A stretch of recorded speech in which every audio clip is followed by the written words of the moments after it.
ठीक है, अपना क्वेश्चन है भाई, जेई मेन 2025 का पॉली एटॉमिक मॉलिक्यूल जिसके लिए सीवी का वैल्यू है 3R और सीपी का वैल्यू है 4R, where R is gas constant, goes from space point A, starts from point A to point B. Point A से कहाँ जाता है? Point B.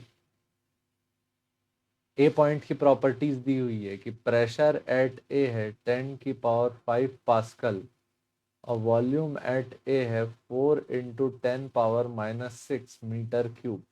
To point B का प्रेशर जो है वो है 5 × 10⁴ पास्कल और वॉल्यूम एट बी है 6 × 10⁻⁻6 मीटर क्यूब। ठीक, और उसके बाद after B to point B to कहाँ जाता है? Point C, where point C का प्रॉपर्टी से P C equal to 10⁴ pascal और volume at C 8 × 10⁻⁻6 metre cube. A to B is a adiabatic path. Adiabatic path. And B to C is isothermal path. B to C is isothermal path. The net heat absorbed per unit mole by the system. आपको बताना है कि heat absorption कितना हुआ।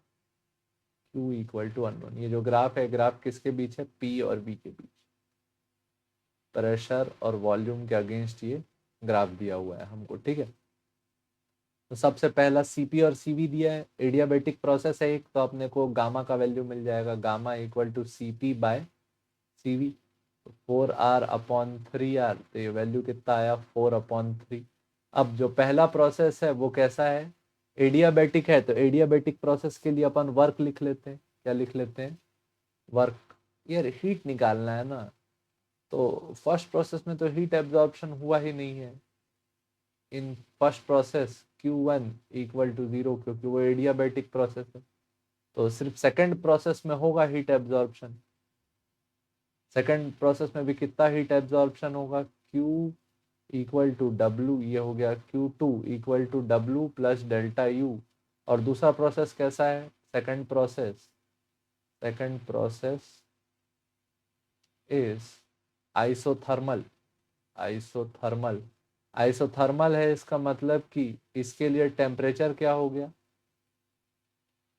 Constant. अगर temperature constant हो गया तो चेंज इन इंटरनल एनर्जी का वैल्यू क्या लिखते हैं? NCV delta T. Delta T क्या हो गया? 0, क्योंकि टेम्परेचर कांस्टेंट है तो डेल्टा टी का वैल्यू क्या? 0, तो डेल्टा यू का वैल्यू क्या आ गया? 0। तो सेकंड प्रोसेस में जो हीट है वो किसके बराबर है? वर्क के।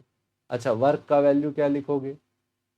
Q2 equal to work for isothermal process क्या लिखते हो? nRT log natural V2 by V1। क्या लिखते हो? nRT log natural V2 by V1। ठीक, अब अपने को टेम्परेचर भी दिया हुआ है कि जो सेकंड प्रोसेस है इसमें कितना टेम्परेचर है? 450 केल्विन। ये B2C में कितना है? 450। और n का वैल्यू कितना रखना था? 1। तो Q2 equal to 1 R, T का value 450 log natural, final volume था VC और इनिशियल वॉल्यूम था VB। ये कितना आ जाएगा? Q2 equal to 450 R log natural, C पे वॉल्यूम कितना था? C पे वॉल्यूम था 8 × 10⁻⁻6 और B पे वॉल्यूम था 6 × 10⁻⁻6। C पे वॉल्यूम था 8 × 10⁻⁻6 अपॉन B पे वॉल्यूम था 6 × 10⁻⁻6। 10⁻⁻6 10⁻⁻6 कैंसिल हो गया, तो Q2 का वैल्यू आया 450